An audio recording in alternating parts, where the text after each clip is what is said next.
Terima kasih Ica Malang atas undangannya. Terima kasih atas undangannya, acaranya luar biasa. Terima kasih Ica, sukses selalu. Terima kasih sudah diundang di acara ini. Terima kasih untuk Ica Malang. Kami senang banget hadir di acara ini. Terima kasih atas undangannya. Saya perwakilan dari Cat Lover Unisma.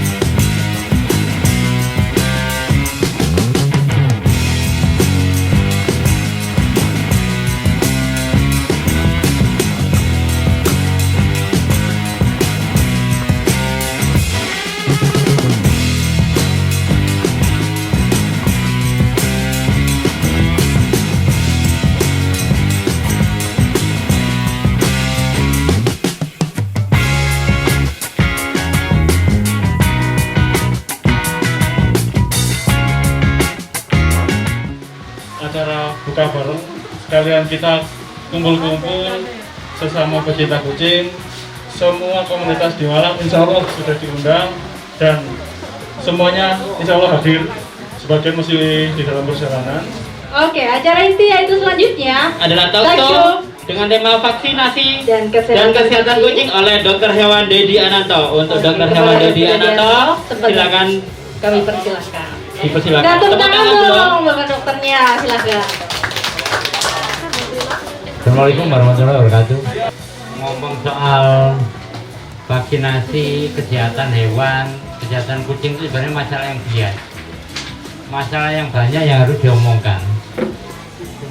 Ada yang namanya herd immunity.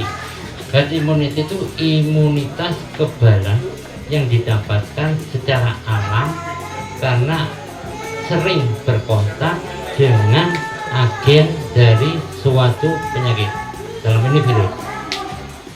Semakin dia sering terkontak, semakin dia sering terpapar, tapi dalam level di mana dia bisa menetralisir itu infeksi atau itu agen, akan mendapatkan kekebalan. Jadi kekebalan dapatan dari alam. Nah, untuk kucing-kucing yang sifatnya domestik itu jarang dia udah kita domestifikasi, udah di dalam rumah, udah kita rawat di dalam rumah. Itu daya struggling of life-nya kurang dibandingkan dengan kucing yang di luar. Sehingga sebagai salah satu jalan untuk meningkatkan imunitas dia, dilakukanlah vaksinasi. Itu sebagai dasar pemikiran. Jadi kucing-kucing di luar itu bisa bertahan karena ada infeksi alam yang menyerang dia, dan infeksi alam ini yang dia bisa netralisir dan sudah terbentuk kekebalan dapatan dari alam itu.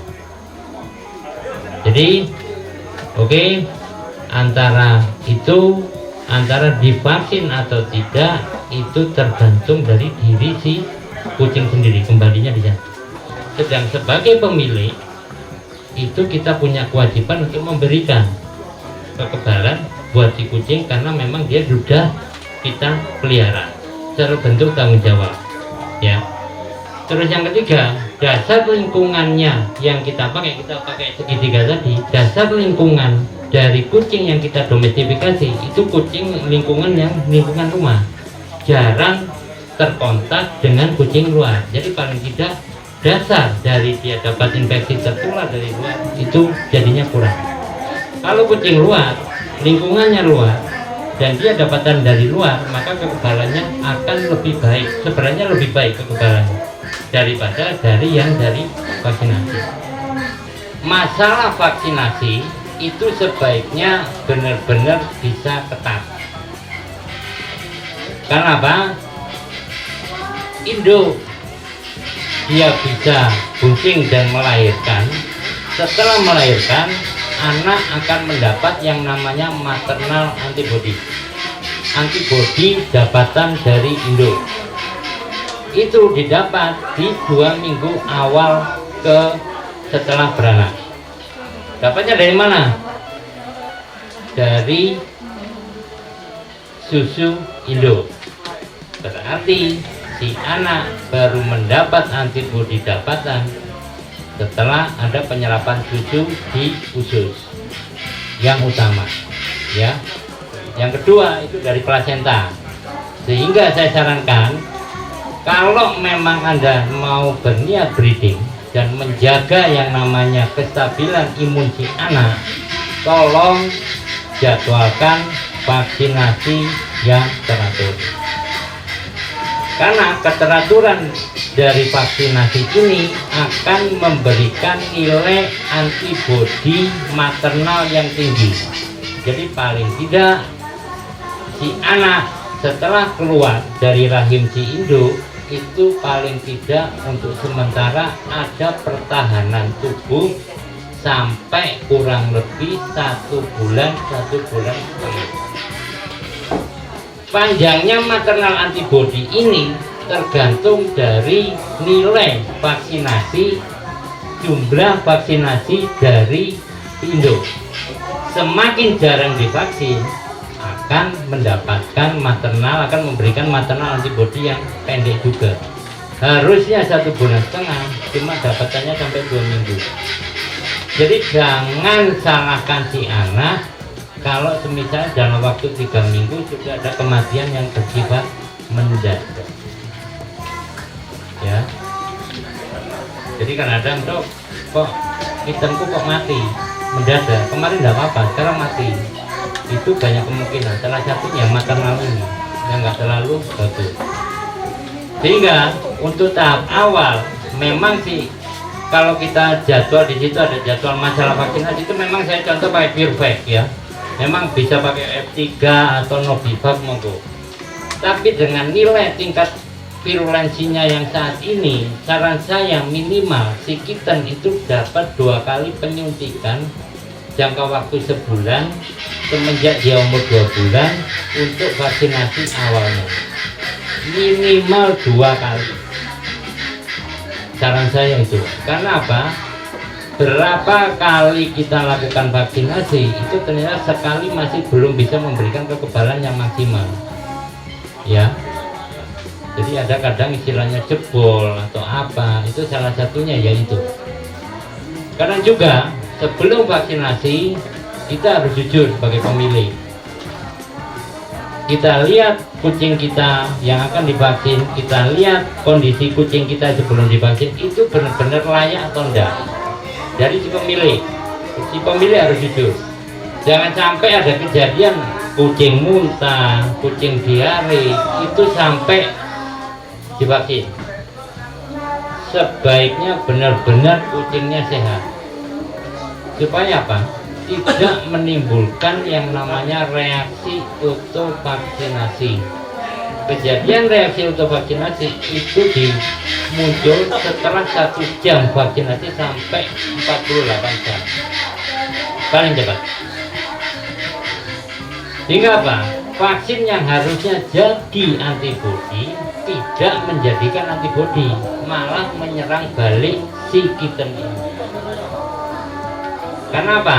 Pertahanan tubuhnya si kitten tidak terlalu bagus karena kondisinya lagi sakit. Sehingga kadang-kadang gini, saya dapatkan suhu itu bagus 38,6, oke bisa divaksin, tapi dalam permisahan lanjutan ada muncul diare, terpaksa saya tolak. Ada muncul kayak gitu. Jadi untuk mempermudah samping depan. Jadi untuk mempermudah dalam hal si dokter dalam menentukan apa layak divaksin atau enggak, tolong itu juga bisa jadi patokan. Jadi paling tidak kucingku layak divaksin, kucingku tidak layak divaksin, itu sebenarnya screening awal di pemilih, bukan di dokter sebenarnya. Screening lanjutan ada di dokter untuk menentukan bahwa ya siap divaksin setelah dari pemeriksaan dari internalnya si kucing. Itu. Saya mau bertanya, saya pernah membaca suatu artikel ya, pernah browsing juga, katanya kucing setelah divaksin tuh emang tidak boleh dimandikan. Iya, apa benar dok? Oke, makasih. Udah? Oke. Terima kasih.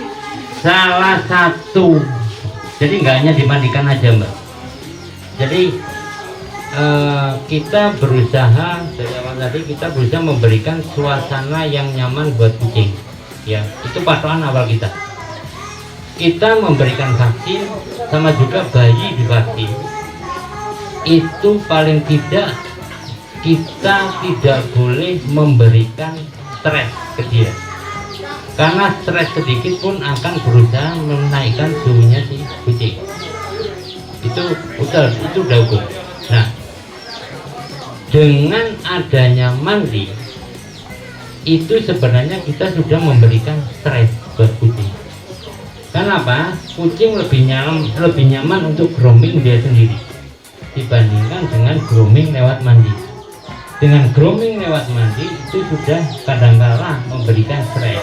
Padahal dengan vaksin kita sebenarnya menjaga dia benar-benar harus stabil. Ya, saya katakan ya, jangan dimandikan. Satu. Kedua, jangan merubah soal pola pakan selama seminggu ke depan, karena masalah di seminggu ke depan itu masa pembentukan antibodi, dan jangan dirubah soal pakan. Karena apa? Kita nggak tahu kucing kita sensitif soal perubahan makanan atau tidak. Takutnya dengan perubahan sedikit saja itu akan memberikan perubahan di pencernaannya si kucing. Ya, tuh. Terus yang kedua, dalam 1 minggu ke depan setelah vaksin, kucing jangan dipindah tempat. Maksudnya dari tempatnya Ebi ke tempatnya Faris, gitu nggak boleh, ya. Baru boleh dipindah setelah 1 minggu. Jadi kadang-kadang ada juga yang breeder apa setelah 3 hari mau dikirim dok, jangan. Sakno kucingnya. Kenapa? Peaknya pembentukan awal puncak pembentukan antibodi itu di hari ketiga setelah vaksin sampai seminggu. Baru setelah 1 minggu baru maksimal. Silahkan Anda kirim. Oke, kita tutup aja acara hari ini. Jadi hari ini acara talkshow vaksinasi dan kesehatan kucing dengan Dr. Dedi Ananto. Iya, dengan sponsor yang pertama dari Cafe Kebun. Ada Ming Pet Shop. Ada Pink Pet Shop. Singhasari Catering. Bener, ada Mriko Mike. Araya Catering, Sendrawasi Catering. Kemudian ada CV26 Family, ada Mickey Pet Shop, ada Banci Hani, ada Meo Cat Cafe, ada Aslan Catering, ada Safira Pets Product, kemudian ada Forwis Catering dan Gatot Kaca Catering. Kami selaku panitia hari ini mengucapkan terima kasih banyak dan mohon maaf ya Mbak Sela. Ada kurang lebihnya ya dari kami dan dari panitia semuanya. Dan terima kasih atas kehadiran Bapak Ibu dan teman-teman semuanya pada hari ini di momen spesial. Dan tak terasa udah di ujung waktu. Kalau teman-teman ingin gabung, ingin join dengan Ica, bisa menghubungi kontak yang ada di sini. Oh ya, anyway ini ya, bisa. Dan mungkin akan acara ini akan muncul di YouTube. Oh wow, keren sekali. Ada YouTube-nya di bawah. Mana? Oh iya, Ica Cabang Malam di YouTube Ica Cabang Malam ya. Nanti oke. Akhirul kalam. Wabillahi taufiq wal hidayah. Wassalamualaikum warahmatullahi wabarakatuh. Tepuk tangan buat kita semuanya. Terima kasih Ica Malang atas undangannya. Sebelumnya mungkin untuk di sini saya jelaskan, saya Pungki dari perwakilan dari MCM Malang. Saya sangat interest sekali dengan kegiatan yang seperti ini karena dengan ini kita menambah ilmu tentang wawasan kita dalam pemeliharaan kucing, dan ini juga sangat bermanfaat. Dan di sini juga saya juga banyak kenal dengan teman-teman dari komunitas kucing di Malang. Dan mungkin kalau seperti ini sih kayaknya kedepannya lebih baik diagendakan rutin. Itu aja dari saya, terima kasih banyak. Baik, ya. Assalamualaikum warahmatullahi wabarakatuh. Saya Agung Sembodo, perwakilan dari RCC, sekaligus juga menemani istri yang anggota ICA. Jadi kesan pesan saya untuk acara buka puasa bersama yang diselenggarakan oleh teman-teman ICA, ini kegiatan yang sangat positif sebagai pengobat rindu yang biasanya kita bisa kumpul-kumpul di saat cat show. Sekarang kita lebih bisa menjalin silaturahmi lagi yang sempat terpending gara-gara pandemi. Terima kasih atas undangannya, acaranya luar biasa, nuansanya juga sangat kekeluargaan dan tempatnya juga sangat menunjang untuk mengukuhkan lagi tali silaturahmi antar sesama pecinta kucing. Itu saja dari saya. Terima kasih. Assalamualaikum warahmatullahi wabarakatuh. Saya Nana J. Gunawan, perwakilan dari komunitas HAL, House Animal Lovers. Alhamdulillah saya hari ini diundang tamu dari ICA dan alhamdulillah acara hari ini sangat bermanfaat. Sharing dan ilmu yang saya dapatkan dari acara ini akan saya bagi juga ke teman-teman anggota HAL tentang pentingnya vaksinasi pada kucing kesayangan kita. Semoga acara ini akan diadakan lagi dan semua bermanfaat baik untuk teman-teman cat lover semuanya, khususnya di Kota Malang. Terima kasih ICA, sukses selalu. Wassalamualaikum warahmatullahi wabarakatuh. Terima kasih, saya Ani dari PKDI. Terima kasih sudah diundang di acara ini. Karena biasanya kita nggak pernah diundang acara-acara ini ya. Semoga kedepannya kita banyak kerjasama lagi. Terima kasih untuk ICA Malang untuk hari ini, kegiatannya seru, banyak ilmunya juga dari Dokter Dedi. Semoga kedepannya nanti akan lebih banyak acara-acara seperti ini dan makin banyak peminatnya. Amin. Sukses selalu ICA Malang. Ya, kami senang banget hadir di acara ini hari ini karena kami mendapatkan banyak ilmu yang baru. Kemudian kami juga bisa ngobrol sama teman-teman cat lover lainnya, jadi bisa saling bertukar pikiran, bertukar ilmu, kayak gitu. Kasih banyak udah diundang ke acara ini. Terima kasih atas undangannya, saya perwakilan dari Cat Lover Unisma. Mengucapkan banyak terima kasih udah diundang di sini dan saya mendapatkan ilmu sangat banyak. Terima kasih.